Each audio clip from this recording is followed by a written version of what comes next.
Welcome to another episode of the Criterion Cult Podcast. Let me go ahead and explain what the podcast is about for those of you who may just be joining us. So what we do is we watch one movie that is on the Criterion collection already, and they are a company that puts out all kinds of different films from all over the globe, all over the world, all different time periods, films that you might not be able to watch anywhere, films that they deem are important in the canon of film, in basically. And so what we do is we watch one film from there, and then each episode, one of us brings a film that we think should belong in that collection. The other three vote it in or out. Criterion pays us for this. It is a real tough job, but we do what we have to do. And today, we're talking about Valerie and her Week of Wonders from the 1970s, which is already in the collection. And we're also later on going to talk about Midnight Special, which is directed by Jeff Nichols. That came out in 2016. And that's today's picks are from Diego. Diego believes that Midnight Special should be in the collection, but we'll talk about that later. Let's start off with... This is the same person who brought you Hagazusa. Hell yeah, Damn. people. I wasn't even gonna bring that up. Shots fired already. I wasn't gonna bring that up because I wasn't gonna bring that up because of Valerie and her Week of Wonders. Yeah. This is one's a lot. Okay, so Should we introduce ourselves? Oh shit, you're right. I didn't even say who I was. No. I'm Jordan. Nacho Vialma here. Diego Diaz, what's up? And Armando Arvizu. Right, I'm Jordan Garcia. I think I just said my first name. Who? Yeah, but yes, we are This the guy hosts. from the guy who wanted us to say I can't believe I forgot to introduce us. On point today. I was just so feeling my little intro thing right there. I completely forgot about us. No, it's fine. Okay, so Valerie and her Week of Wonders. Yes. Which is directed by Jaromil Jires. I'm sure that's not how you say it. He's from Czechoslovakia. Yeah. From no 1970s. Yeah. Yes, Right, it's split now. It's the Yes. Czech Republic and then Slovakia. Slovakia. But this is when it was Czechoslovakia. Correct. And so they used to make some creepy shit back then. It's based on a novel. So basically this is it's inspired by fairy tales like Alice in Wonderland and Little Red Riding Hood. And it's supposed to be sort of like a surreal fairy tale. Yeah. That sort of combines like love, sex, religion, and like this weird vampire kind of fantasy, puberty kind of metaphor world. Right. I'm gonna say who's in it. Nobody listening to this probably is gonna know who any of these people are. Helena Anyazuva, and Jaroslava Shilarova. Yeah. Again, I'm saying these all wrong. And Jiri Primek. There's probably better ways to say these. I'm sorry. Trying would just make it You're sound doing your worse. best. Yeah. We can. Jaroslava is the girl who portrays Valerie. Yes, she is the young girl. So basically, this story is about this young girl who, in this case, in the movie, is 13. In the book that it's based on, she's actually 17, which changes this shit up a lot. Yes. Makes it a lot more creepier. Well, she's actually, just to let people know, she's actually 13 in this movie, right? She's actually the actress playing the 13-year-old is actually 13. Yeah. And apparently in Czechoslovakia back in the day, it was international waters, and they just let them do whatever the fuck. Because, look, there's... Okay, so basically, throughout this movie, so her brother wants to sleep with her. Her grandpa wants to sleep with her, right? The priest wants to sleep with her. A priest wants to sleep with her, and her aunt wants to sleep with her.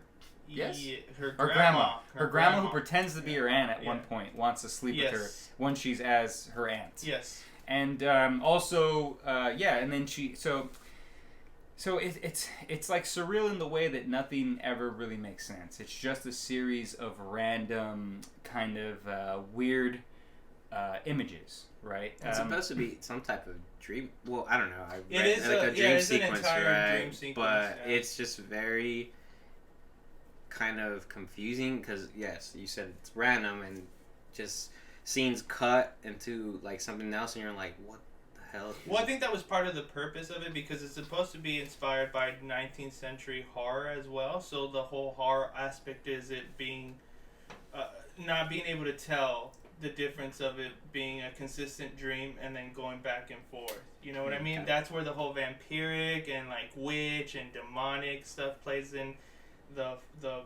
novel, and then they try to do that in the film with the different cuts and the, you know. I see what you're saying. Right, and they have something here which I like to call bending behind something effects, right? So it's like when you're like filming something somewhere and you want to have someone pop out of somewhere, but there's not a lot of space for them to duck in behind where they're hiding. And so you can tell when they pop up that they were just kneeling there.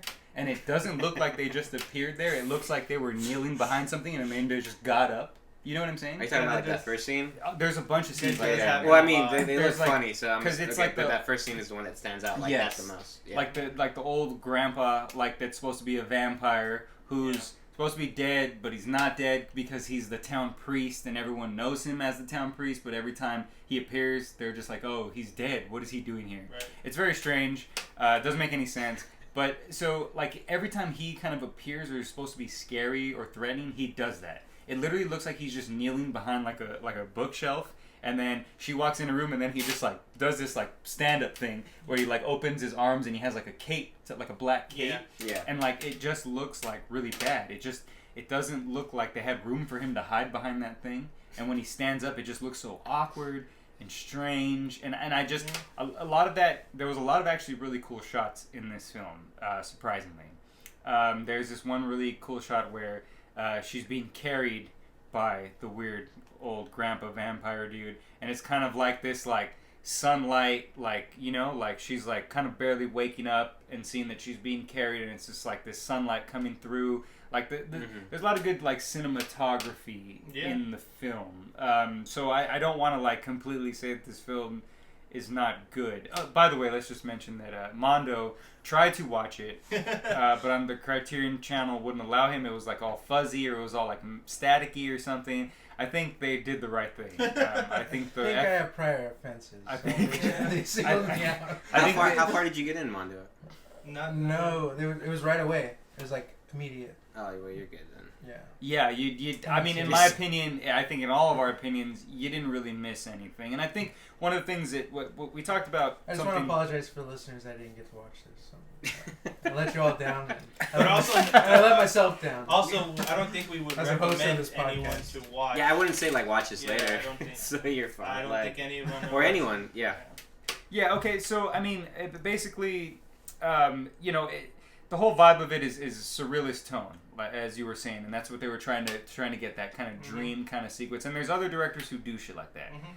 We were talking earlier about Jodorowsky, who did Holy Mountain and El Topo, and he does stuff that's similar to this kind of style, where it's sort of, you don't know what makes sense, you don't know what's a dream, what's real.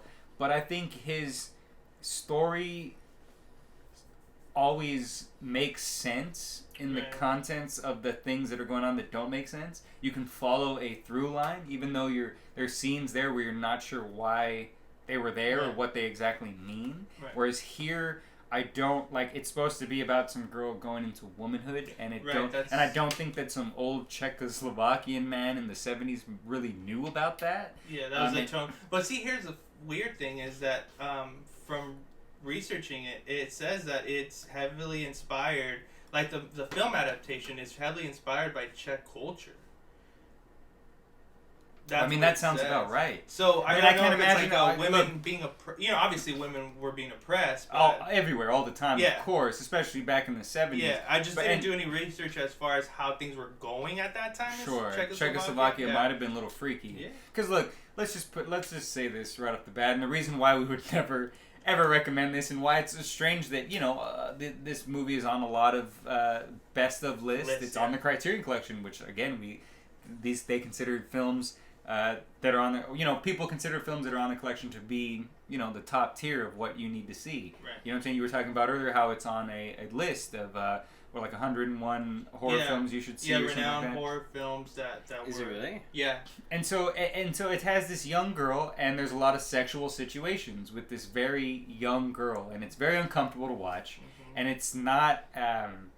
it never feels like it ever moves the story along. It never Right, feels like it's anything that's like important to this story of this young girl, you know, growing up to be a woman, which essentially she's only 13, so essentially that's not even the case in this, you know. You know, at the same time, not that I'm saying that she should have been 17 to 18, because that wouldn't have made it any better, I don't think. But you know, in the book, that's what she is. That's but so here. You know, who's this Jaromil Jaris? I mean, he's he's a renowned Czechoslovakian director, but in my opinion, he's a goddamn creep. Well, but yeah, even in a context of a book, yeah, it makes sense, you know, because you're not actually viewing this thing and an actual real 13-year-old, you know, like. But again, in the book, she's 17. Yeah, but even if it was a 13-year-old in a book, like it makes. I mean, you're not actually watching. It doesn't make it better. That's the premise. But you're not actually. Alice in Wonderland. Like if people look into Alice in Wonderland, but the Cheshire Cat's not trying to have sex with her. You're right. The whole time. You're right. Doing but if really you look strange, into the author wrote that book because but I don't he know was what the trying Mad Hatter's intentions are. you know what it kind of makes me think of? Pan's Labyrinth, where they had a little girl who's kind of between a fantasy land and realistic stuff, and like, you know, they didn't involve like a bunch of guys trying to have sex, you know, and that worked. Right. Exactly. That's a perfect example. The hand the eyes wasn't trying to. Just kidding. I'm joking. I'm sorry. You know, you didn't see. Did we bring up how this is supposed to be like some type of Czech new wave of films that were being put out at the time? Sure. So we didn't bring that up, but you're like, so like at the time in Czechoslovakia, like that, you know, in most places. So there was like, you know, the studio system where movies were just sort of these regular things, and then there's like always this wave of like certain directors who kind of make shit up. And in Czechoslovakia, this guy came and mixed shit up by making some weird ass, you know, kind of weird ass Alice in Wonderland kind of movie with vampires where there's too young of an actress to be doing what she's doing in this film. You know what I'm saying? Like, and I think they had some like. Well, I think they had like some censorship issues at the time, or prior to that. So when they were kind of able to put out these like artsy, weird, soft porn movies, like that, they just kind of went for it. And I think that maybe that this director was just like, I'm gonna fucking do it all. Right, know? and see, and then it's in the 70s, so I feel like, you know, people kind of like, well, that's art. You know, back then they're just like shocking. It's art. It's like ooh, it was you know? in 1970, so you right. still had the like love and peace movement from the 60s. You know, and I think even around that time you had Brooke Shields when she was super young. Right, was in that Blue movie. Lagoon? Blue Lagoon? No, because she doesn't actually show anything there. Okay, maybe she does, but she's younger actually in this movie called Little Darling or Darling Baby, where she like a girl who's growing up in a prostitution house. Okay. And she's like naked in that movie, I think. Mm. And it came out in the 70s. I can't remember who directed it. I think it was Louis Malle. I think it's some French director, maybe. Okay. And so like that was a big controversy because she was an American actress, and that was like, you know, it was what the hell? Like she's too young to be doing that. And that makes complete sense. That all makes complete sense, you know. Yeah. But it's crazy that you know, they let that kind of slide. Right. Because this movie would not slide. It would not slide. It would not slide in the like today. And it just, I mean, not because of like stupid things like you know, cancel culture, like dumb shit like that. You know what I mean? Like it's more so like it's just gross. It's uncomfortable and gross. Yeah. Like nobody wants to see a 13-year-old do the things that she does in this movie, you know, or deal with the things that she's having to deal with. Those things, like get chased, and you know, dealing with and also to see them in a way that it's not like you're not showing like trauma. You're showing like it's like this fun kind of fantastical thing. Yeah. You know what I mean? Like it's not like she never is like scared of anybody or really like you know she's like going into all these things like you know, I mean she does like, you know, fear certain things that happen or like, you know, it's normal more than anything. It's just but she just seems very like kind of like, oh, like this is just, you know what I mean? It's really strange and creepy. Yeah, she really bounces from that really quickly. It's not something where it traumatizes her. It's something where she's kind of, it almost seems like she's used to it. And I mean, I'm just gonna give some facts too. So another thing that's kind of weird about it is that this film is so renowned that in 2006, because of the music score that's played through the movie, some musicians started a band to cover all those songs from 2006 to 2008. I thought that's how praise this movie is. Yeah. Okay. Yeah. That's. And I mean, see, that's what I'm saying. Like when you see the cover on the Criterion Cole and it has the flower with the blood on it. I didn't realize that it was gonna be the blood that it. I thought because I heard it was like this vampire movie, so I'm like, oh, it's gonna involve vampire blood. No, that's not. It's literally like symbolizing like a young woman starting her, going through her womanhood stuff, and it's just like so like gross, and it's unnecessary, especially for this old Czechoslovakian man to tell that story. It just doesn't make sense. And okay, again, minus all that creepy shit. I mean, let's just talk about in terms of like story wise and how it's just confusing, and I think most of us can say that we like. We talked about Lars von Trier. Most of his shit is very crazy, sexual, and very confusing. Right. Yeah. But it's disturbing at times. I think it depends on the context that it's being portrayed and presented. This was presented not in a very bad way. I'm curious as to how much the movie follows the story of the book, right? Yeah. So because it was just I don't know if you're better off reading the book and then watching this movie, because again, like it's kind of confusing where just the scenes are random. She takes this pill and now she's safe, and it's just like, okay, like what the fuck? And then there's an Amish guy like jumping into like her room and stealing her earring, and then it turns out it's her brother, but then he's not her brother, and then that her uncle is the polecat who says she's the father of the two kids. What's a polecat? I'm guessing it's that weasel. That's like a weasel? Was it a weasel or ferret? Ferret? It's like a weasel ferret, whatever it is. A ferret who gets shot in the face. I don't think we brought that up yet. Yeah, so not only are they using young girls for inappropriate scenes, they're shooting real weasels in the face. So look, hey, I don't want to have to change this podcast to cancel Criterion, but hey, what is this? And again, look, I think, it's not filled with that, right? It's not like filled to the brim with a bunch of gross stuff, right? It's not every scene is just like there. I don't want to like. It's like I don't want to trash this movie. It's just kind of weird. It's just kind of like the whole storyline is weird. Like it just doesn't really.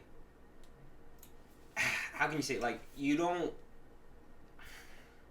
I feel like you could have put it in a separate, almost like in a different order, and it wouldn't have mattered. Like it just kind of, I feel like it doesn't necessarily like flow well, like the way he puts these things. It's just very random. Like at the end of the day, it's just. I don't know. And again, there's nothing wrong with random. I don't have any problem with random. If it works. In movies, if it works, exactly, and I that's what I'm saying. I think we all can agree with that. It's just that here. The context. Look, if this, it'd be nice to actually have like a woman's perspective on this. Yeah. Like to have her watch it. I wouldn't recommend. But also. But at the same time, it'd be nice to have like maybe we should have asked a woman to actually watch, because since Mondo didn't watch the movie, we could have had a female guest. That's the thing is I was looking for some sort of reference, something to kind of like see where people were coming from, and everything seems like it's a critically acclaimed movie. Like.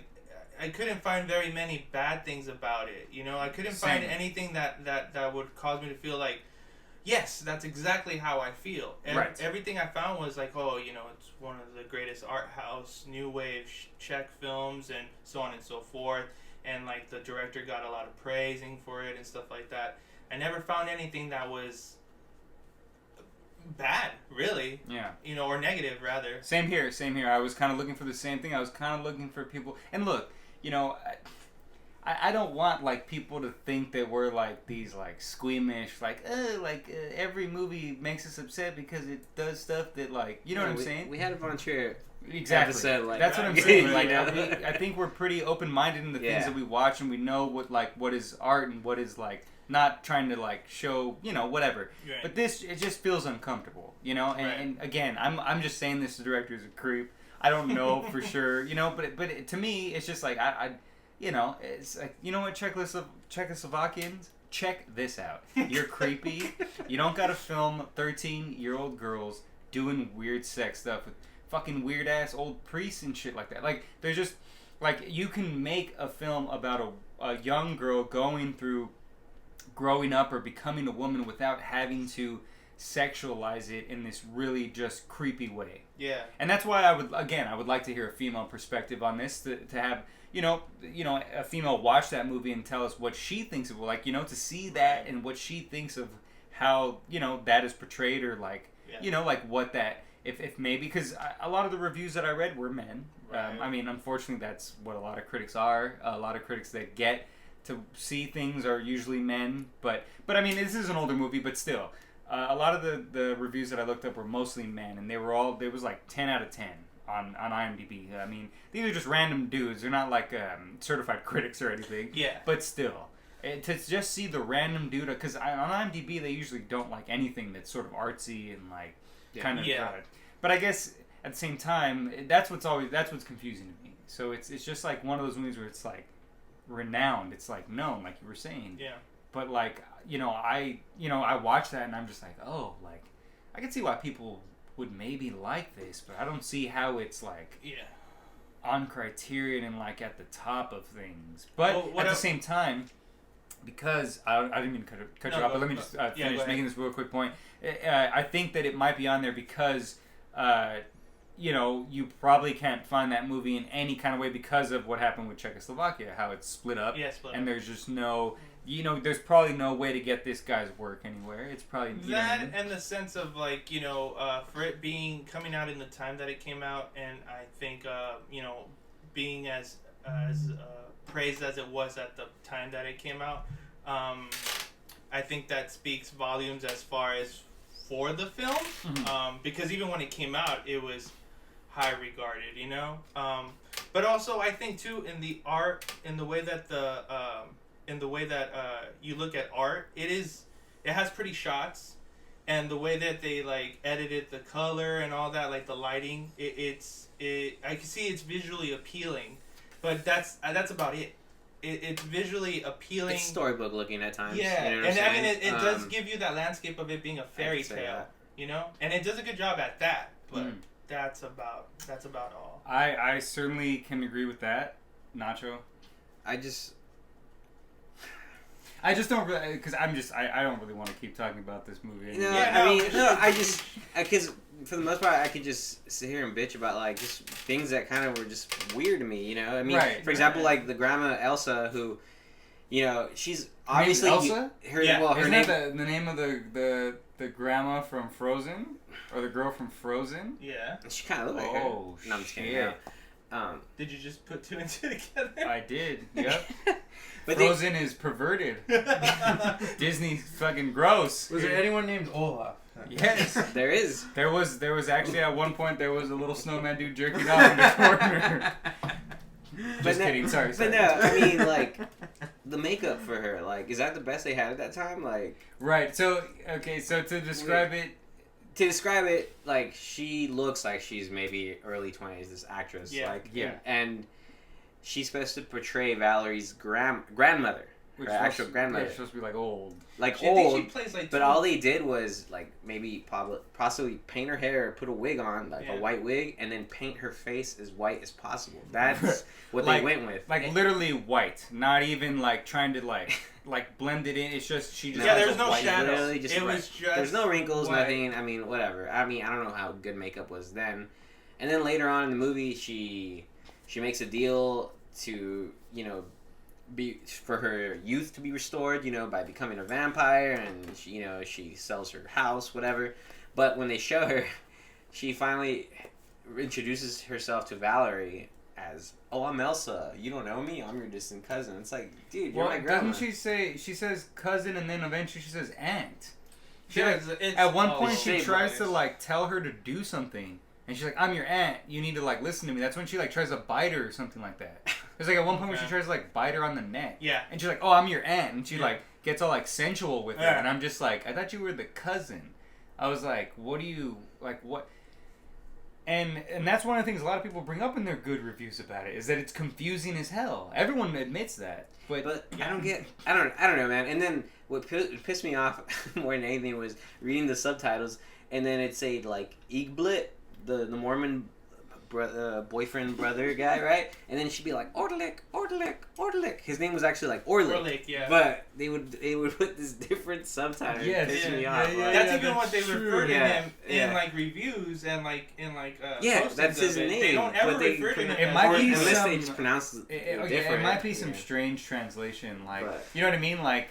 Yeah, it might be like some weird. Whoever translated might have like I don't know, try to change up the name to like something. I don't know. Maybe. But it just So anyway, Criterion did a great job of restoring this. Should they have? I don't know. If this was about voting things off, I'm sure we probably all would have voted it off. Even Mondo. Oh, we do give ratings. We usually do our ratings. You're right. You're right. Let's do it. I really don't. I don't know. No. We're gonna do it right here, right now. This is All right. Valerie and her week of wieners. And it's disgusting. I'm telling you. Look, I just want to say we don't recommend it. I'm even speaking for Mondo. We don't recommend it. Don't waste your time. with But at the this same one. time, I don't want to like tell people who are discovering film and looking for films when they go through lists to not watch something that would be on a list like that. Look, Right. it's a lot of things are a matter of taste. If don't Maybe get me wrong. you like it. Argue with us. Let us know why. Yes. Well, we definitely want to hear a woman's Because perspective in it. So I if would you're love to female hear- and yes. you've seen this before and you're listening to this, please tell us what you think. Please, absolutely, please, and because I don't want to recommend a female to watch this and give me her perspective because it's got a lot of kind of disturbing stuff and gross stuff. So Diego, this was your pick, Mr. Hagazusa himself. Again, if we could have voted this off, if we could vote you off, if we could vote you off, we might. I agree. I was not happy about this. So and I came into this blind too. It wasn't something that I had seen before. well, I wish I was blind when I put this on. And deaf, dude, because that audio was the worst too. Oh, really? See, you should have brought that up, but I don't see. I didn't even really think about that. There's a lot of audio parts that it's like overdubbed. A lot of it is super overdubbed, bad, like because they very obviously noticeable. couldn't get the audio when they were filming, so they had to like do. It's not called overdub. What is it called? Yeah, overdubbing. Is it? Okay. Yeah. I thought I was gonna say No, but it's voiceover, pretty but it's not bad. Just voiceover. dubbing. Okay, yeah, dubbing. Yeah. Yes, it actually was really bad in a lot of parts, but I don't want to keep talking about this movie. Right. Diego, I need you to give it a score. And it's only going to be you that gives the score because none of us are involved in this. If anybody, if anybody's listening to this, nothing to do with this. I mean, honestly, Diego just handed us a hard drive and he said, "Watch it." honestly, Just kidding, that's what really- honestly, I really don't want people thinking like I went out on a limb for this film because I didn't. Tell who did. I'm just kidding. I'm joking. It was kind of like brought to me, and I thought, It's on the Criterion Collection. It's just a joke. But like, it was no one's definitely. gonna blame you for this. It was I mean, this is definitely sold. It's sold by them. You blame me, we blame me. No, I definitely think it was a hard watch. I wouldn't recommend. It's not like it it's literally not like you handed us some hard drive. It's on the Criterion Collection. You know what I mean? I don't recommend it to anybody. Like I said, I can see why, visually speaking, why people enjoy the aesthetic of it. It is very pretty, and it does portray a good dream sequence and fairy tale sequence. I could understand the art aspect to it in that sense, and for that reason only, I'll give it probably the lowest I'll ever give anything is a 0.5. That's it. All right. And just on that, I didn't like it. I would never watch it again. Like I said, I would never recommend it to anybody. Okay. All right. Mondo, what do you think? Give it a score. Just kidding. Mondo didn't watch it. It didn't work for him. Again, the FBI was scrubbing it off his hard drive. They should have done it to us too. But how do you feel about it, Mondo? Hearing us like talk about the movie. I don't. You're not gonna watch it, are you? You're gonna try to watch it? No, I don't think so. I was going to try to. But No, I wouldn't. He has a VHS version of this being mailed to him. I ordered it already, so I got 2 Blu-rays coming. Yeah, I got it off of the Barnes and Nobles.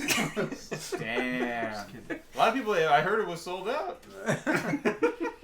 Nacho. Okay. Well, No, I want to hear what he just wants. by hearing us like talk about it, like what do you think? Like, I don't know what to think. Like that doesn't sound interesting to me. I mean, Yeah, they're vampires, but you really guys didn't even really talk about the vampire aspect. Exactly, because it's not even there. It's just sprinkled in there. Yeah, there's no plot it's just to thrown it. in there. Yeah. To be honest, I just thought they had bad teeth at first. I didn't read Exactly. the whole synopsis of this. Yeah. I didn't know they were vampires until like eventually. The Czech has bad teeth. That's how like that. Literally, that's how confusing it is. Yeah. You just have these weird like pale. Like weird looking people with just bad teeth, and you're like, oh, well, they're just hanging out with everyone. Is that why she was so white, the aunt or whatever? No, she because when she becomes a vampire, she's younger. Yeah. They just take off the paint and take off the wig. Okay, Correct. But the other people that are vampires, like her grandpa, like has like a white face, and he's got like crazy teeth, and like, you know what I mean? Like, and he's got like he's just wearing like a black hood. I'm fucking sick of talking about this movie. You're not gonna watch it, Mono. Don't watch it. Nacho, grade it, please, so I could get it over with. The scenes were horrible. The dialogue was horrible. The overdubbing was horrible. Did it look like a fairy book? A fairy tale book at some point? Yeah, maybe a little bit, but it was just weird, and I got nothing out of it. I was not a fan. It took me 4 attempts to watch this, where I would stop it or fall asleep, and then continue watching it, and then I finally finished it. Yeah, I don't recommend it to anyone. I'm not really a fan of this. I don't understand. I mean, someone help me understand. If you disagree with us, like, tell me. Anyway, so what I rated is half of that ferret's face being shot off. So Okay. 0.5, because it was That's a horrible very, movie. very triggering thing for you to bring up. I really, that was the only thing I liked about this movie was that ferret, and then they shot him in the face for real. No, but yeah, okay. That sounds about right. I think Criterion, get at us, man. We need to start quoting Nacho on some of these Blu-rays. Did it look like a fairy book? Sure. But it fucking sucked.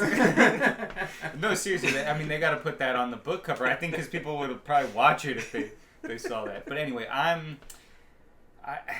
it's really just uncomfortable. It's creepy. I wouldn't recommend it to anybody.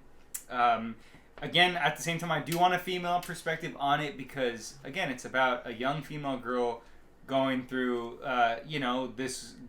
going into womanhood is what it's supposed to be, but, it's at the hands of a, old Czechoslovakian dude. And, I want to see if, maybe us 4 here are just being squeamish, or no, not 4, because Mono didn't see it. Maybe us 3 here are just being squeamish, I don't know, pussies or something? I don't think so.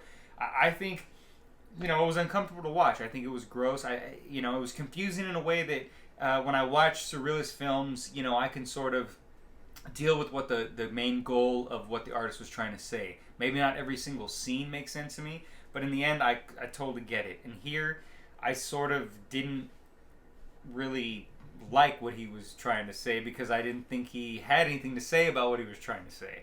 I think he was just doing some weird kind of like, well, you know what, I'll do a Alice in Wonderland about puberty, and just thought he was being artsy, and I think he fucked up. I think the Czechoslovakians need to check me out, and I'm gonna let them know that shit's whack. I'd vote this shit out of the closet. The collection, yeah. Yeah, if that was the point of this podcast, I would definitely say... We gotta police them, dude. Again. But I give it, and I just give it, a half, too, a 0.5. I don't even want to try to think of something to even think about because I just don't even like this. Yeah. But let's talk, real quick, just to kind of do a segue, I don't know, just so I can, the young 13-year-old actress who's in the film is actually very good in this. She's actually a very good actress. She's very natural in it. I didn't really want to bring that up because, again, she has to do some really stupid shit and really grown-up stuff. But, she's actually very good. And that will bring us to Midnight Special, which, in a way relates to it. And so that it's about a young... Midnight Special, directed by Jeff Nichols, came out in 2016. Got Michael Shannon, Joel Edgerton, Adam Driver, Kristen Dunst, Melancholia All-Star, coming back, and the young boy's name is Jaden Mortal. I don't know how you say it exactly, but He's in It, the main kid from It. And I think it's Martell, sorry. Martell, okay. No, always correct me if I'm saying something wrong, please. This is kind of about, it's not exactly about a kid, so the main character is a kid, right? So it's about a father and son who are pretty much on the run from the government and law and their cult church because of the powers that the young son has. He has these strange powers that no one can really explain, and they think that he's some sort of like prophet from God. Like the cult does, Messiah, and the government's just trying to figure out why he knows all these like coordinates and strange things about like government computers and satellites and things like that. Yeah. So this isn't necessarily about a kid kind of. It's not a coming of age. It's not a coming of age story. No. It's more of a father sort of letting go of his kid, and sort of not. It's a father and son story more than anything. In terms of like, I think at least what I get from it is that it's like it's like about a father who's just like, okay, eventually my kid's gonna have to grow up, and I can't just. You can't protect him all the time. I can't protect him. Let go. You're gonna always worry about him to the world. Yes. It's a transition for all of the characters, especially the father and the son. Right. Because they have to go on to continue their lives without each other. Exactly. Like, and if you haven't seen this movie, again, pretty much on this podcast, we're gonna spoil stuff. In order to really talk about it and really talk about what we want to talk about, we kind of have to spoil it. Right. And so, like in the end, you find out that. So for a while, let me just say right off the bat that I think this was a good choice. Diego picked this. To be honest, I think it'd be any movie would be a good choice after fucking Valerie and her wonderful week. That's very true. That's very true. I did. But this is good. I watched a really bad movie after Valerie and her Week of Wonders. I watched this movie called Zeroville. That James Franco directed, that was supposed to come out like in 2017. It didn't come out till maybe like 2019, but it barely is. I saw it on Canopy, it was like, it's a really bad movie. But I saw it right after, and I was just like, it was like a relief. It felt like, I was like, all right, something that like, I don't know, or James Franco's, I don't know. I mean, it was bad, but anyway. What was I talking about? Oh, that you brought it up. That you picked it. Right. But I want to give you. So I kind of have some things that I want to bring up about it. Okay. In terms of like the director, have you seen the other director's other films? Yeah, I'm a fan of Loving, as well as. Loving's great. I'm thinking. What else did he do? Mud or so he's done Mud. He done Mud. And Shotgun Stories was his first film. Is that with that's Michael Shannon. Yeah, Michael Shannon as well. And then that Shelter one. Shelter one. I haven't seen that. I've seen previews for that. I really wanted to watch that one at first. Take Shelter's awesome. Yeah. Okay. And then he also did. There's something else that he did that was. Wait, that's it, right? I feel like he did something else. It's just Shotgun Stories. He did Take Shelter, Mud, and then this, and then these two, Midnight Special and Loving. And he hasn't done anything since. Loving was good. I really like. So Loving. So Loving's the only other film you've seen from him. Yeah, I haven't seen anything else from him. Okay, all right, no worries. But so, why'd you pick this film? Why do you think it should be in the collection? Give it to me, baby. Give it to me. So recently, I rewatched it before I kind of had made up my mind because I had picked something else, and in the rewatching, I realized how good the movie really was. Because the first time around, I just kind of watched it just because I'm like, I had seen and heard about it, but even when it came out, it wasn't. I don't think it got the recognition or the appreciation that it deserved. I agree. I think that watching it the second time around, I kind of noticed a lot more stuff. The techniques they used as far as the filming, how each character kind of brings out something else throughout the film. Like when they introduce Kristen Dunst's character later on in the film, because she doesn't start till halfway through the film. She's pretty minimal in it. Yeah, she's basically on the last half of the film. It totally switches I think like the feeling of the movie, because she delivers more of like a loving nurturing approach to, you know, the little boy's character. Maybe it makes him a little more human. Yes, right? Whereas like in the beginning you just have these three characters just kind of running, you know, not really anything's kind of given to you. You just know that they're on the run, and Michael Shannon's father character, he's just kind of like, I wouldn't say he's like cold. It's not that he's cold. He's just very determined and very strong-willed to like protect his son and do what he thinks is best. Because there's even a part in it where, and sometimes you have to be cold in order to protect your family. You know what I mean? Yeah. Not meaning to, but it's just kind of like he has to put on that face. Well, there's a part. That's exactly where I'm going to. There's a part where Joel Edgerton tells him we should take him to the hospital. He's dying.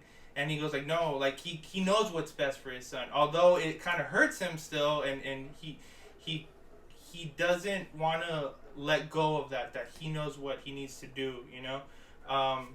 And those characters kind of like learning all that. The second time around watching it, learning all that, it made me enjoy the film a lot more. I liked the story. The story was good. Although it's nothing kind of new, it's still...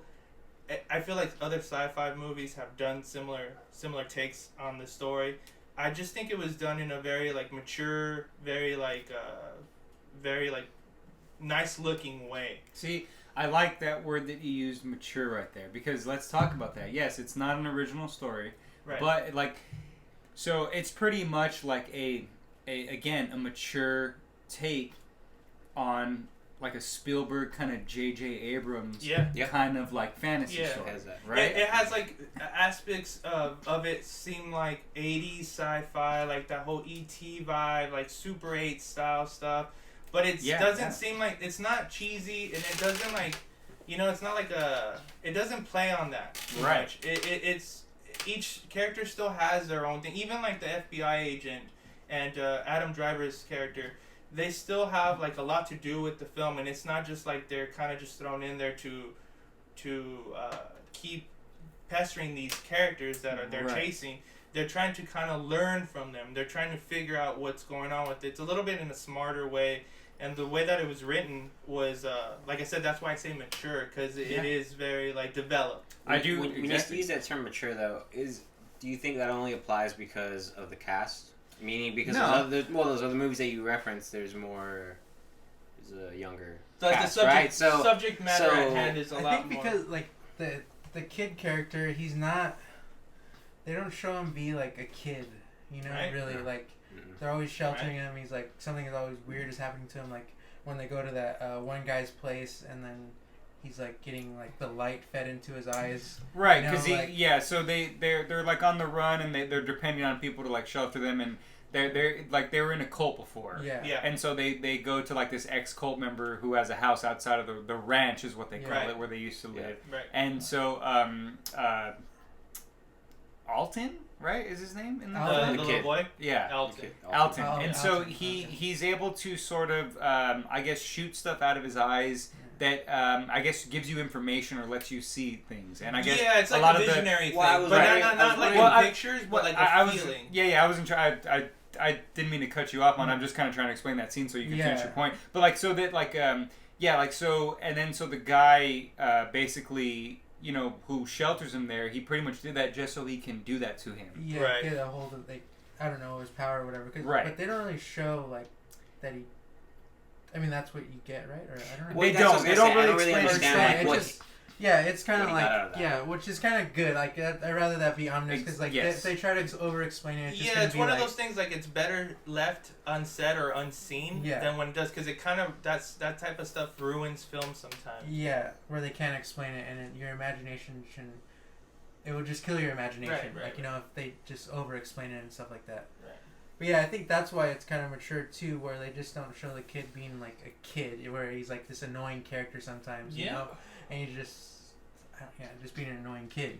Right. They're not trying to, like in the Spielberg, J.J. Abrams way, they're not trying to appeal to just children. Not that like, you know, I'm you know, and in the way I'm thinking of like E.T., Close Encounters of the Third Kind, and then in J.J. Abrams' case, Super 8. and just kind of just like that vibe of like, so it's supposed to be like this very serious situation, but there's there's like scenes where, like, for instance, like here you would have had a very like serious scene to kind of explain Joel Edgerton's character, where it's literally he's just trying to fix up the van. And Kristen Dunst just kind of asks him really quick, like, what, who are you? Like, were you part of the ranch? He's just like, and he kind of explains himself. And you don't really need anything. And the thing is that, you sort of even kind of know that he either is a cop or military from the way he is even before that explanation. Yeah, the interaction they have with the trooper. Yes. Like, that kind of makes and the way he's able to know the codes and the way, see, that's the thing. Well, that's one of the reasons why I really, really enjoyed this film.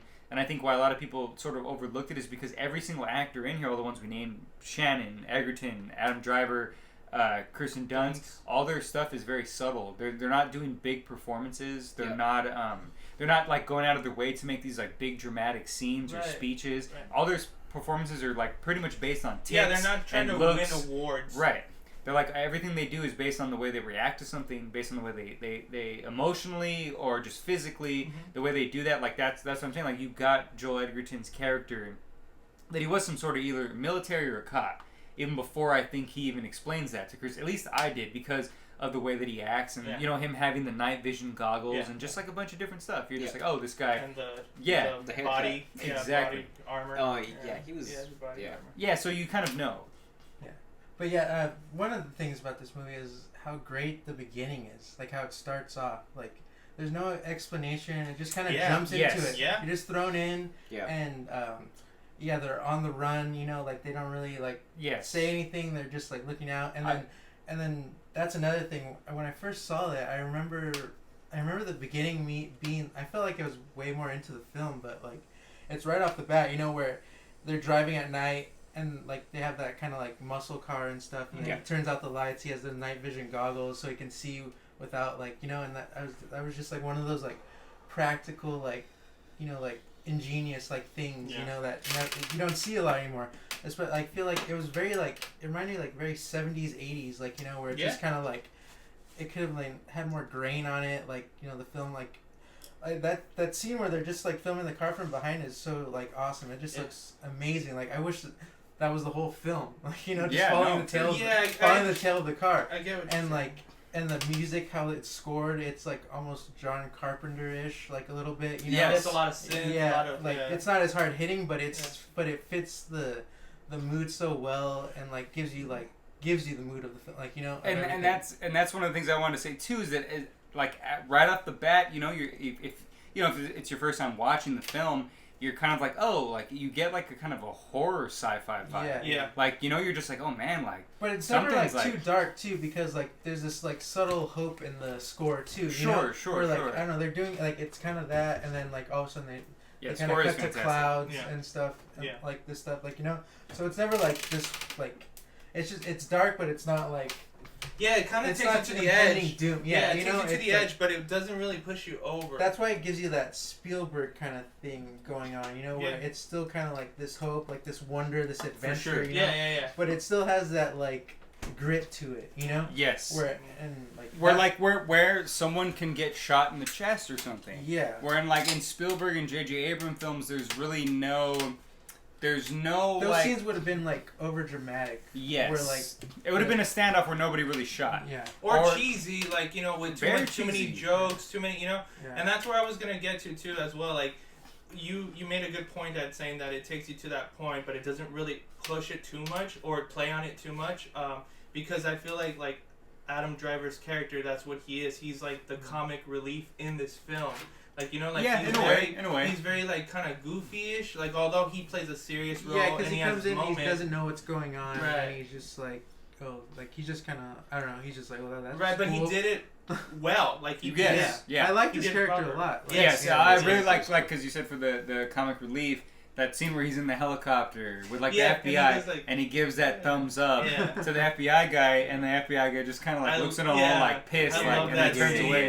And he's just sort of like, oh, like, what is... Like, so what? Like, but that's, for sure. That, you're right. I didn't even really notice that the first times I watched it, that those were like the kind of comedic relief things. Because I mean, Adam Driver's great in this. I mean, just even that scene where you know. And again, I bring this up because the acting is just so subtle, and it's not big, and it doesn't Spielberg it up. Right. You know, it doesn't like try to get your. It doesn't try to make you cry by like swelling up music and just being like doing these big dramatic speeches. Like, you know, like again when Adam Driver is talking to him when they finally capture him. Yeah, they're in that white room. Yeah, when they finally capture Alton, when they finally get the boy and he's in this room. And he's able to talk to Adam Driver alone, and he tells Adam Driver like all this stuff, you know, and Adam Driver's like getting real emotional because he's just like, what, like, you know, like he's just like, yeah, you're gonna like take me, you know, like you take me and all this stuff, and it's never like this big thing, you know, like Adam Driver never cries, but he's always just like holding back, you know, like this like emotion, and just kind of be like, well, what do you want me to do? Yeah. You know, like, and instead of just like doing this like crying, like, you know what I mean, like this over dramatic, like, you know, and I think that like that happens a lot. There's even a scene where, in a Spielberg or J.J. Abrams movie where he leaves Michael Shannon, he knows he's not going to see Michael Shannon ever again. They don't say anything. They just he just calls his name, says Alton, and Alton turns around and looks at him. And it looks like Michael Shannon's going to say something, maybe. But Alton just kind of gives him a little nod. Yeah. Like to say, like, don't say I love you. I know it. Like, you don't got to tell me. Like, this whole movie you showed me. Yeah. You know what I'm saying? Yeah. And whereas in the Spielberg, in this movie, he would have pulled him off to the side, and it would have been a whole scene. Give him the speech. Yes. Yeah. Listen. Embrace each other. Yeah. Yeah, that's another thing. Yeah, there is no speeches. Like, no. Yeah. It's a very minimal, like, dialogue film. Yeah. A lot of it is done through it's action. It's not overwritten. Yeah. Like, where a lot of things are, you know, like... Or stuff like that, you know, stuff like that is usually overwritten. Yeah, or underwritten where it's like, okay, give me some more. But this one, it's all the acting. The actors are just like top notch, like doing like I don't know, they're just like. But you know, it's not a perfect film. And what's funny is that the problem that I have with it is the end. Mm-hmm. The end is when it becomes Spielberg and J.J. Abrams. When you see those cities. When you find out that he's not necessarily an alien, sort of, but it by it being an alternate dimension. It's like an alternate dimension, right? He's not necessarily like an alien from another planet, just an alternate dimension. And I think like you know, for me that's sort of like, you know, I don't know, like watching this time I was like, oh man, like that kind of gives me like this like sort of like kind of like autistic kind of like vibe of like saying like, you know, like they. Not that they belong somewhere else. Not necessarily. I'm not saying that, but I think he's trying to say like, you know, the like these sort of like, you know, like you just need to let them kind of be themselves so that they can belong. Right. In a way. Now don't like put tests on them. Don't like study them. Don't like you know what I'm saying? Yeah. Like I mean that's kind of. I mean I doubt that was the message he was trying to say, but because you know he's like a special kid, and everyone you know this cult thinks he's some god, and they're just like. Trying to do this, and the government just wants to test him and do all these things to him to like find out stuff from him. And he's just like, just let him be a kid. And once you just sort of let him do what he wants to do, that's when he sort of, you know, he sort of like tells Joel Edgerton and Kristen Dunst like, I know who I am now. Like I know what I am. You know what I mean? And it's like, and that's when Michael Shannon has to be like, okay, I have to like let you go as like a father. Yeah. And I think that's like one of the things why that film is really good. And then but then again, I'm here to complain about the end because that's when it becomes a J.J. Abrams sort of Spielberg kind of cheesiness. When you see what it is and you see those kind of light people, and it's just like these weird like you know those buildings that just sort of look like this really like Disney kind of like design. It reminded me of even though I like this movie, Tomorrowland. And that's a really bad movie. It reminded me of like the part in Mars in Watchmen where he takes. Oh yeah. Where he takes from Mars and he's building. No, but if you've seen Tomorrowland, which is a bad movie, it's not bad. Then you'll see that kind of design. It's like a Disney kind of. I haven't seen it. Yeah.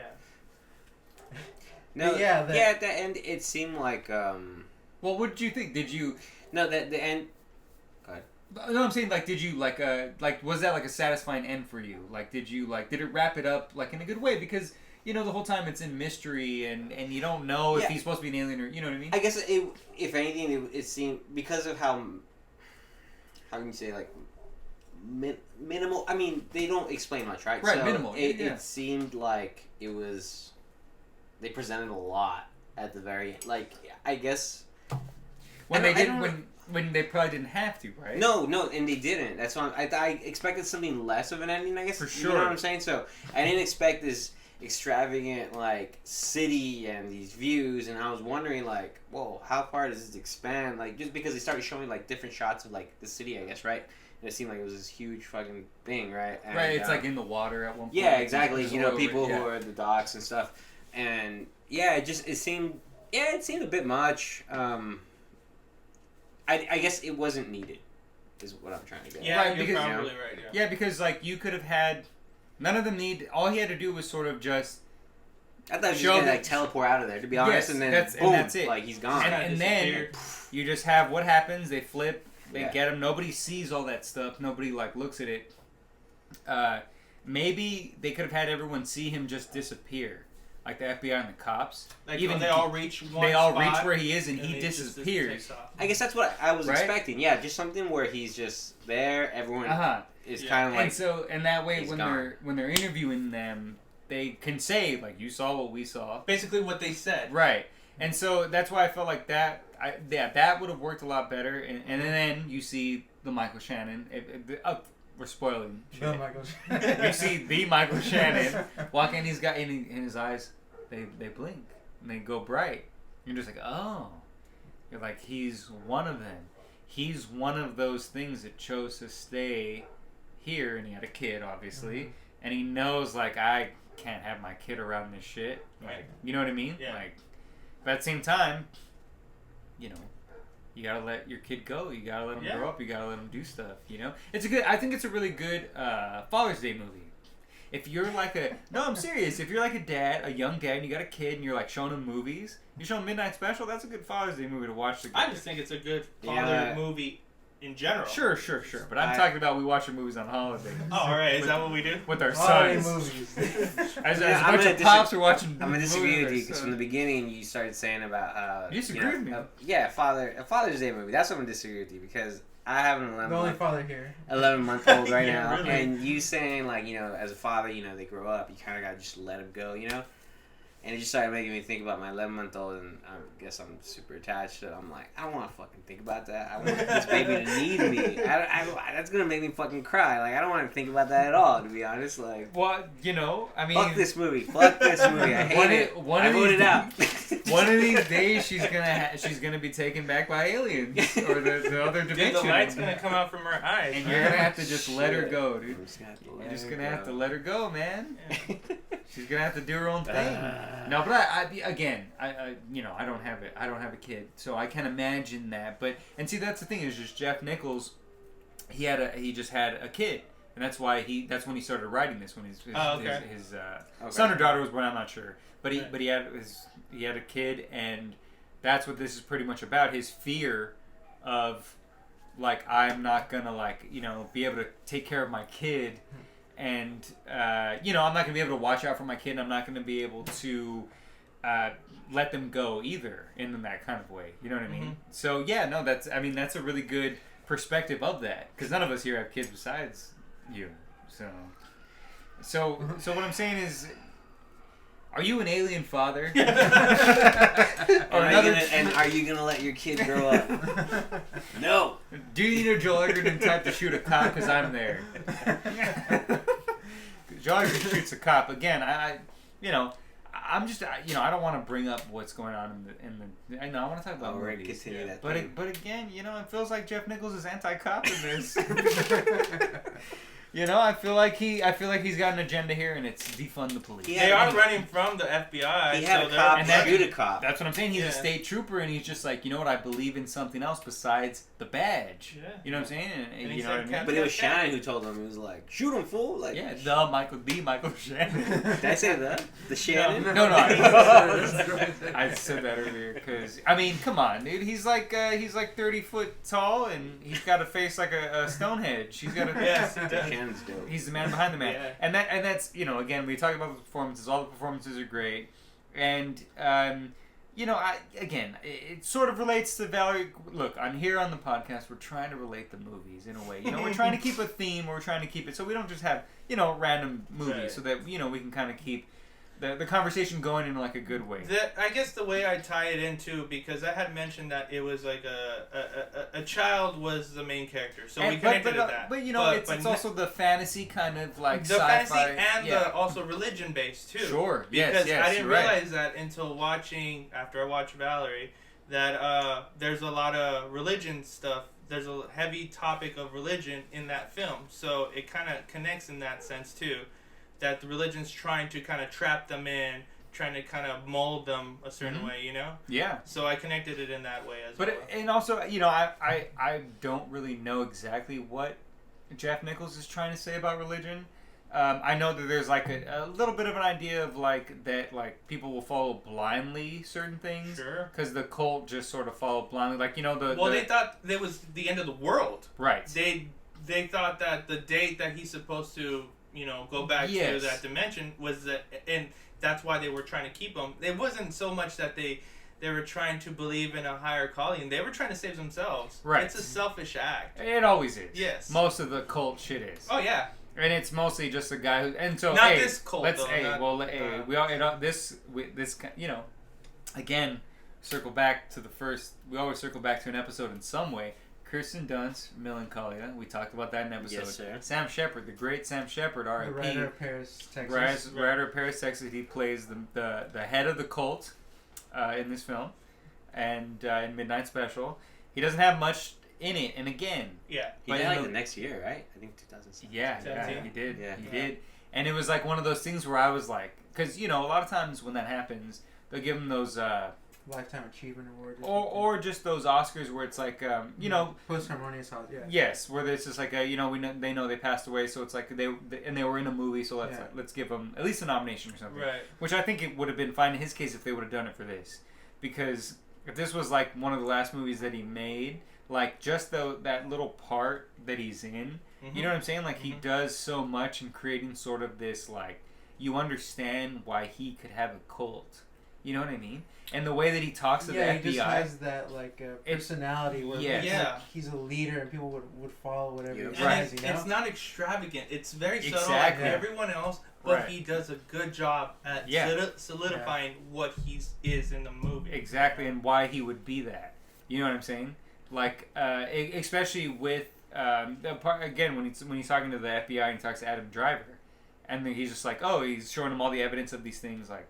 You have these coordinates and these numbers and names in your sermons, like, is this you? And he's just like, yeah, like, and he's just sort of very, like, I don't know, like, not charming, but just very, just sort of, like, you're just like, well, this guy probably is fine. Like, he doesn't become, like, super... he never becomes evil. No, what's that... What do you call it? Like, where he never gets defensive. Right. And then he answers them calmly and, like, just... There's no, like, he's not bringing attention to himself. Like, almost like a charismatic, like, way of being. And even when he sends the guys to go get the kid, he sort of just tells them, like, he doesn't go, he doesn't say go and kill people to get this kid back. Or go, like, he just sort of says, like, we really need... It'd be nice if he was with us. No, he pretty much tells them, like, what you do here on out, like, determines the fate of all of us. Yeah. Like, we have 4 days. Like, but they know that, because even, like, one of the guys that goes out, like, says, like, I'm not, like, he's like, I'm just a electrician. Well, that's what I'm saying, the one he tells him, Well, he tells him, like, God has put a heavy burden on your shoulders. And you could tell the guy that plays him, Bill, it's Bill Kemp, I believe. Who was also in Wildlife. Too. He's really good in that too. But he's good in everything. Yeah. But you could tell he does a good job at showing that emotion in his subtle face. Again. And he doesn't have big scenes. No. And you're right. Yeah, that dude, I love that scene when he tells him and he puts his hand on his shoulder and like you could see everything in. Is it Bill Kemp? I'm pretty sure it's Bill Kemp. But he's in so much good stuff and. You could just see he doesn't say anything in that scene, right? No, it's just all emotion. It's just all in his fucking face. Yeah, just where you first see him where he's in his office standing behind him and how the shot is like played like shown like you just like I don't know, you just get something from him standing right there, like it it says it all. Bill Kemp. Bill Camp. Okay. Mm-hmm. All right. See. All right. Yeah, he was really fucking good too. Like, Yeah. as in a super small like part. Like. Yeah, it was pivotal, I think, to what they were trying to do. Yes. Yeah. And so, look. All right. I really like this movie. I really like this movie a lot. It was a movie that I championed when it came out. You know, especially around like the sort of Room 66 time. We didn't review it on our channel, but I was always like making lists and trying to get people to like watch certain things. A lot of people didn't really like this. They didn't like it. And I was really weirded out by that because I thought the subtleness and even the ending would get people. The ending that I don't even like, I thought would like kind of help nudge people into liking it. And the cast also, everyone loves Michael Shannon. They love Adam Driver. Adam Driver. Yeah. Those shoulders. So, but I'm gonna say this. I don't know if it belongs in the collection because as much as I like it, I think his other films, Shotgun Stories and Take Shelter, are sort of so. Jeff Nichols is from Arkansas, I believe. Right. And he has this kind of like Americana, like, you know, like sort of like the South kind of middle America kind of like vibe to it. Well, this film, like, there's a lot of back roads in it. You know, he has that American set, like back road, road tripping type thing. It's subtle, but it's in the film. Right. So I can see that. Right. And so and in this one, I think like he does like I think he comes at the throat of Spielberg and Abrams, and I think he takes a good chunk out of it. Okay. You know what I'm saying? So I think it's good in that sense. But if they're putting something on the collection from him, I think Take Shelter is more of like. Because that's about someone, Michael Shannon plays a character who's like going to see the end of the world. He keeps seeing the end of the world or whatever. And that really kind of shows, I think, more of the, even Shotgun Stories, which is about, you know, these three brothers down in probably Arkansas, if not Florida, but somewhere around there. Okay. That's not around the same area. Yeah, there's not. Yeah, I know, but look, okay, I don't want to just pick up my phone and start looking through a map, so that'll take forever. But you know what I'm saying? Like, but it's like that kind of vibe. So it's like a swamp kind of area is where it takes place, and so it's about these three brothers who they had a dad who wasn't very good to them, and he left and started another family. He dies. They go to the funeral. The brothers there are like, this dad was great. It was great. Michael Shannon goes up there and he's just like, this guy was a piece of shit. Fuck all you guys. And there's like a war between like these two families. Okay. They start like kind of like trying to kill each other basically. So you think it would be his earlier films are more? I think that, you know, I'm just kind of looking at it from the perspective of if I'm the Criterion Collection, and I'm picking out films from Jeff Nichols' filmography. Like, I'm probably going to go towards those because I think those are more important and they need to be restored more than Midnight Special in the sense that Midnight Special is sort of, again, it's more of his, he's going for the Spielberg, J.J. Abrams type thing. And it's good. It's a bigger good. Yeah. But, for me, it's like you can't really get good copies of Take Shelter and Shotgun Stories anywhere. I don't even think you can get a Blu-ray of Shotgun Stories. And Midnight Special is a pretty, it's a pretty big film. It's pretty popular film in terms of like, it's not hard to get a hold of. Comparing them to those films, you would say right. This is on more and so what I'm sort of saying is like, what I'm sort of asking you because you presented the film like, what do you think sort of like what would be the reason to really preserve that film from what I've told you, but like in terms of like. So Criterion Collection has a bunch of like good like supplements. They have great extras on their Blu-rays. So you buy any film that you buy, there's like documentaries about them, and they restore it. Yeah. They make sure it like looks as good as it can be, and it's director approved. Why do you think this film specifically? As far as visuals, I don't know how they would restore that. It looks pretty, It looks pretty great. Good, Yeah, for sure.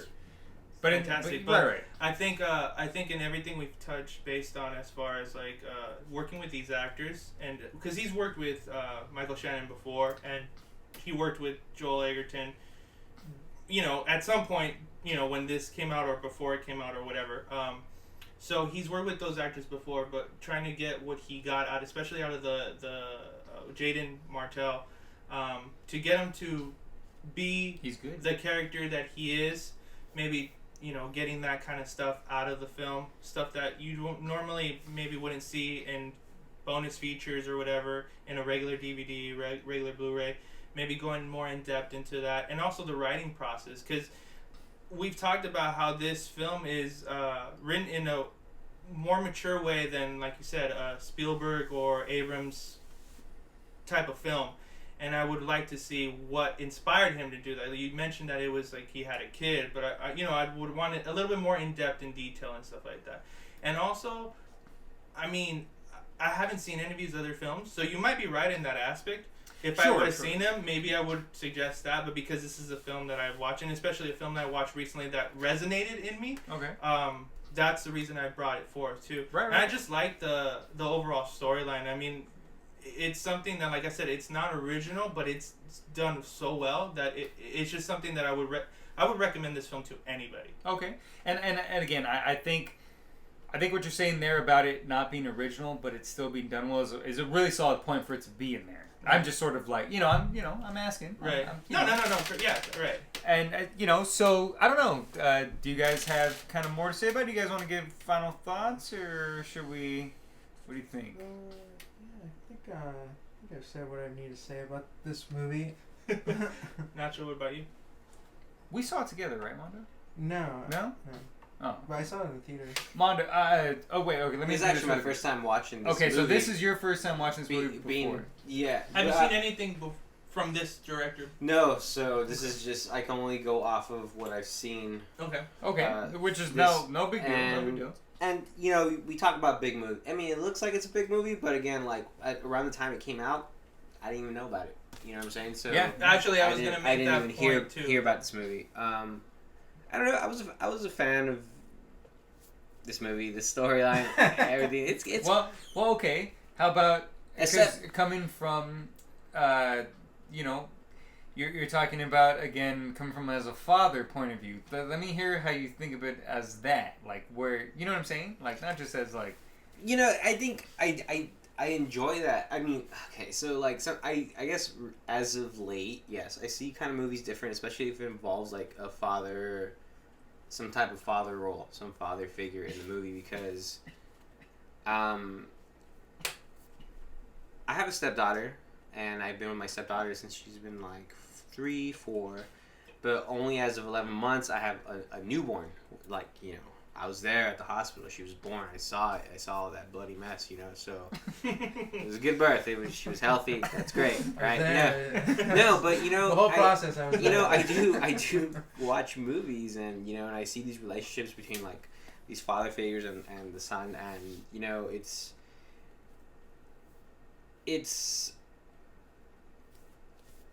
when you brought up, the whole father having to let go, it resonated in me in a negative, not in a negative way. It's just that in a more emotional way. In a more emotional way, because it's like, I know it's something that at some point I will get to.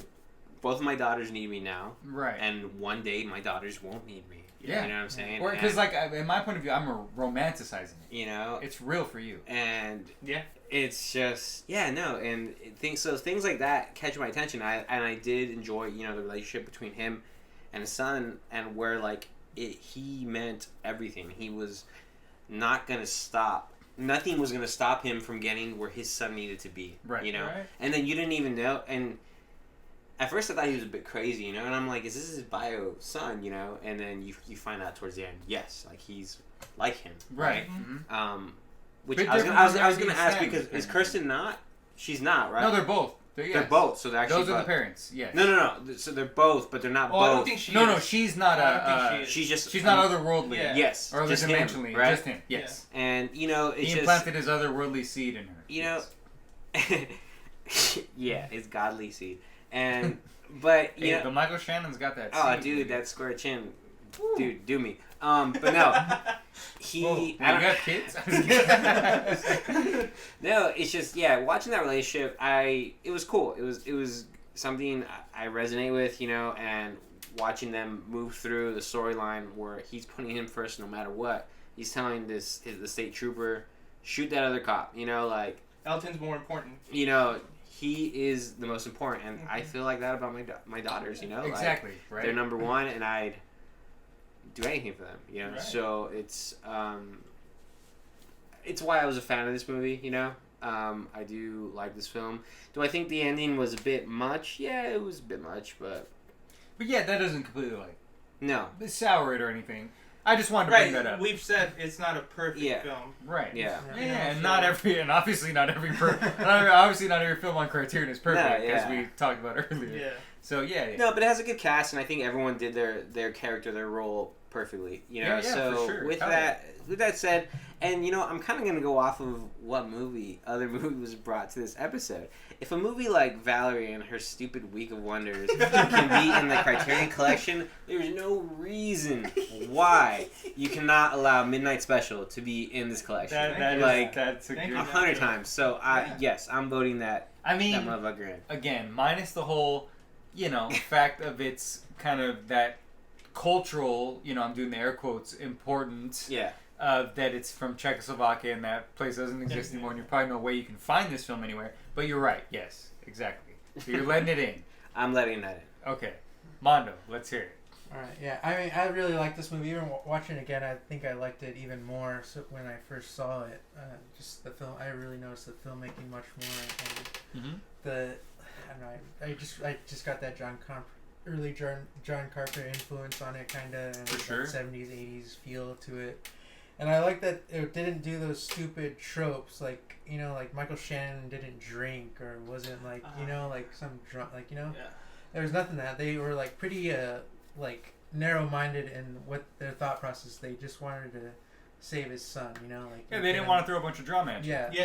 Yeah, and the drama was just in the story already, like with the church, the cops, like Adam Driver trying to figure out what's going on and all that, and even Joel Edgerton like not knowing what was going on either, you know, and just kind of finding out, we got to take, but he was just down for. Joel Edgerton's always been down for whatever, and he's been overlooked for a very long time. He's a great actor. Yeah, he was really good in this film. I liked him a lot. Yeah, I forgot how good he was in this. Like he was just. Yeah, I don't know. Yeah, but the ending is always just, I don't know. It just doesn't like fulfill anything. It kind of just like, it's like fine, but it doesn't ruin the film for me. But it doesn't like take it to that next level. No, where it I think doesn't. it could be, like, or should be. And I don't know. Like I want to let it in, but then I don't know. It's like. It doesn't really matter what I say. No, it doesn't. No, It doesn't. It It matters. This is a why lot. we have this quote, I know, Mondo. What the fuck? I know, but it's It like, matters it's just hard. all like, the time. Look, I'm torn. That's what I'm saying. no, like, I get that, but I I'm mean, just what do you like? What do you feel? What is it? If you were really tasked with this decision, as we really are, don't because I want people to see it. So just based on that I want people to see that, and I feel like no one really saw this movie. It doesn't get talked about. Right. Even Jeff Nichols' movies don't get talked about that. I mean, the biggest one was probably Loving when it came out later that year. Yeah. And it got pretty much like snubbed. I mean, Ruth Vega. I forget her. Ruth Nega. She she's in Loving. She plays the wife in Loving. Yeah. She got nominated for an Oscar for Best Actress. But like Joel Edgerton is fucking great in that. That movie is amazing. If you see the footage of like the like the actual husband, I mean Joel Edgerton was pretty much like that. Point, was that going against Green Book that year? No, Or was that I think next Green Book year? I think it was the before. following year. I think it was like 2 years before that. I think it was a while before that. Yeah, Green Book came out 2018. Yeah, I still gotta see that, but I've been wanting to see No, you that. don't. You don't have to see Loving? Green Book. No, Loving. Oh, Loving. Yes, you have to see Loving is Loving. good. What? Loving I thought is you good. said Green Book. No, No, don't see I Green don't Book. care. Go back No, to no, this. Loving is good. Loving's Yeah. on HBO. Yeah, it's on something. Yeah. I forget what it's on. That- Also, we'll say it later. Anyway, go. What are your thoughts? But yeah, I guess I'll let it in because I just want people to see it. I think it should be a movie that people should see, and it is that thing where like it gives that like that adventure vibe too. That Spielberg thing where definitely. like where Abrams is trying to do it so fucking hard, but he just always And I feel falls like flat on his face. most you know? anyone can watch this. Like, Yeah. it's not too, Yeah. Yeah, it's not too it's not too artsy. It's not too like too sci-fi, too adventure-y. It's a perfect amount of everything, and I mean, yeah, it has its flaws, but I think overall the performance from everyone makes the film that much better. You know.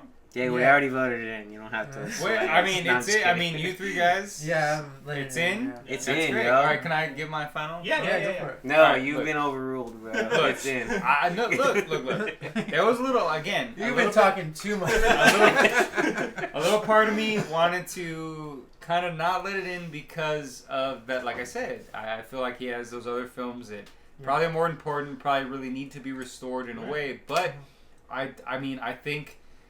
You know, I think what you were saying, your argument about it being a simple story but done in the way that it's done is a reason. And I think, again, too, what Mondo said in terms of, you know, Jeff Nichols not being recognized enough, for this film not being recognized enough, and then kind of hearing that sort of, you know, Nacho's father perspective and from then it. This like Midnight Special was kind of like his biggest release. Yeah, Kinda, right? yeah, it was like the widest. Yeah, it's like where, it didn't get like. I mean, Mud was probably the most popular. I think like Mud got the most attention in terms of like because Matthew McConaughey was in it. Was during the McConaissance, you know. Yeah, so, well, they're saying that like revived his. Yes. You know his. Yeah, everything. but Midnight Special was like the big sci-fi movie. But I think you know what sucks is that a lot of people went into it and they thought it was going to be all Spielberg, and they didn't get that, and that's what we liked about it, and that's what people really didn't like about it. And I think you're all wrong and you're all stupid, and you need to watch it again because I'm gonna let it in again.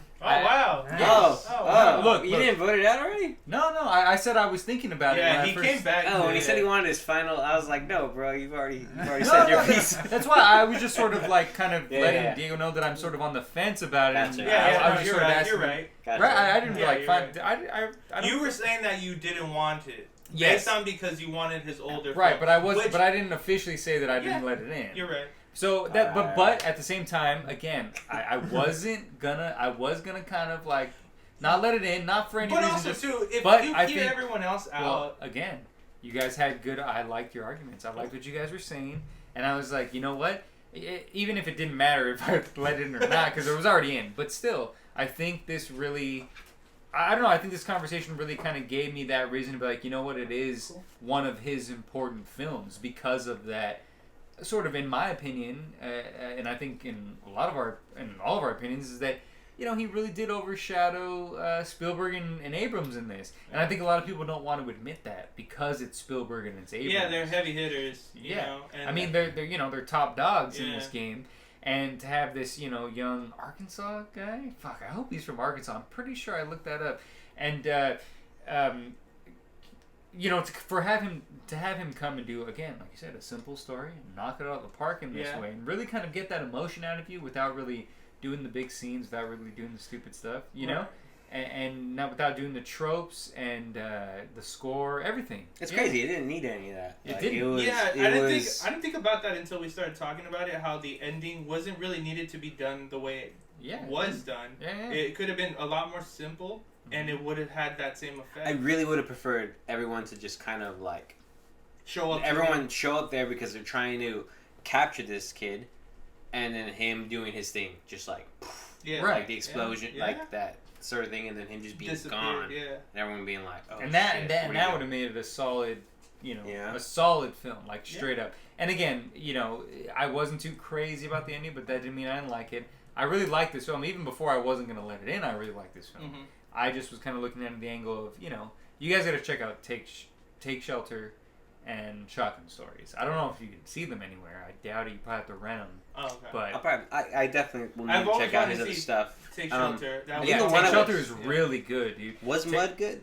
Mud is really good also. That's one that I've had him. I don't think he's had a bad film yet. I think he's like doing really good stuff. I think Jeff Nichols is one of like, one of something those, to watch. one of those, he's not up and coming. Right. Yeah. I said that about Karen Kurosawa, but I'm saying like in terms of like they're not like those directors that we know are familiar with. They're not those like kind of the names that we know. Yeah. And that's why I feel like Mondo made that good point of that. Jeff Nichols just needs to have that kind of recognition. I think he deserves that. I think because he's working on maybe like 2 movies right now. I think that he's going to come out with, and I'm excited for him. He's one of those directors that if his name's attached to something, I'm pretty excited. And his brother is the singer of what was it? Lucero. Oh, okay. Yeah, I don't know if you guys. That. Yeah, I know. Okay. Awful song in the end. They have a really bad song at the end credits, but yeah. So wait, Midnight can I vote Special this out? Because I fucking hate this. we can vote the song out, but Midnight Special is in. Diego finally got one in. Yeah. I was gonna say too. I was almost gonna vote no just so he could have no films in the collection. I was gonna say too that also just because we're voting a film in too, that could also be based on what Mondo said. He needs that.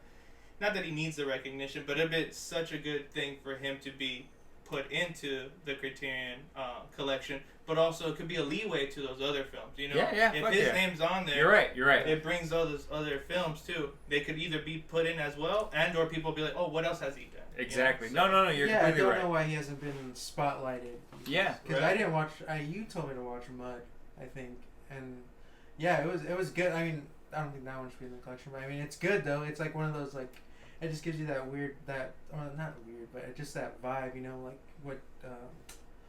what this movie does, Midnight Special. It kind of almost has that like a True Detective feel, just because of the It's setting, also like you know? it's like his version of like a Huck Finn, Tom Sawyer kind of thing. With those 2 kids finding this like older guy that they go on adventures with, but the adventures are like serious, like you know what I mean? Like there's like death and like prostitutes and stuff involved. You know what I mean? Cool. And then that's why I like it. Yeah, like that's why I really like his storytelling. You know, I think for the most part, I think all of his stuff is original. Besides Loving, obviously, it's based on a real thing. Yeah, but his adaptation, his screenplay. Right, but he's the one that it's writing. I'm pretty sure he writes all of his stuff. From what I've seen, he's written all his stuff. Yeah, so exactly. Like this is, I mean, even this, hopefully people will just check out his stuff. Yeah, I think, like you said, Nacho, Midnight Special is something you can tell everyone to watch. Yes.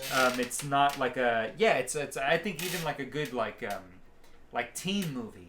Like if you're a teen who's like discovering movies, like this is like a good movie to kind of have in your repertoire to show your friends. Be like, oh, I know Midnight Special. Yeah. Like you know what I mean? Like I was telling Daryl today. I was like, I can totally see myself showing like Lucy this. She's 12. Yeah, like, you know, exactly. She's born almost 13. You know, like that'd be a dope movie. She'd totally be like into this shit. Do not show her Valerie in her weekend. No, that's fucking garbage. No. Do not. Good Lord, do not. Oh God, and she's only like a year out from that. Yeah, dude. Oh, no. Yeah, it's really bad. Okay, so Midnight Special's in. Yeah. I think this was a good one.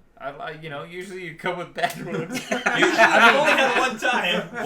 Well, those are 2 movies. Not that Haxon was bad, but it was. I guess it was more interesting than Valerie in her week of fucking. I think dreams. it just I came love up. that. I like that movie like 10 times. I think it just came up as a hard watch because of it's a time period film, and it's educational. It's not necessarily you're like right. You're right. Motion picture type of Haxon thing. had no dialogue, and it was better than this movie. You're right. Then Valerie. Valerie. Yes. Sorry, we're talking about that first garbage. You got to clarify yourself because we don't want people thinking you think that Haxon is better than Midnight Special. But see, there's probably people who think that. So, anyway, so let's. We did our final thoughts. Thank you guys for listening. If you're listening. If you look again, we all don't recommend Valerie and Her Week of Wonders, but if you're inclined to check it out, you can on the Criterion Channel. I believe it's also on Amazon Prime.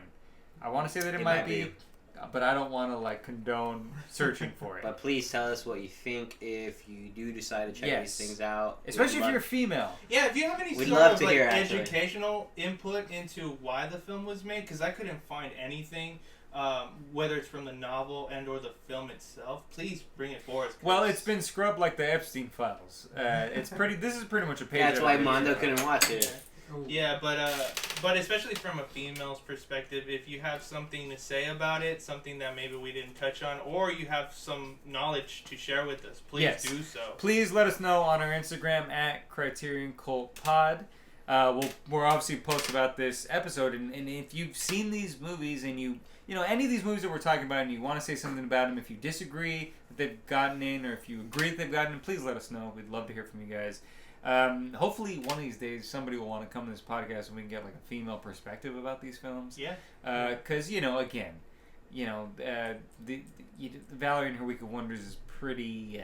It should be judged by a female, not some old Czechoslovakian dude. Creepy priest. Yeah. You know, I keep thinking that the director, like when he made this movie, he does that priest strut when she's like no, and he's like yes, and he opens up his little priest gown. And he has the necklace. You see that with the little claws? Oh yeah, there's like teeth on it. Yeah. I keep thinking that's the director. Like he's just like strutting shit, thinking like my movie's badass. It's still creepy. Yeah, he's probably creepy as fuck. But anyway, thank you guys for listening. And also, if you want to see Midnight Special, it's currently on HBO Go now. Max, whatever. Max. Just HBO in general. The HBO that you got, it's on there. If you want to see it, you should check this out. I think we can all say that we recommend this. Yes.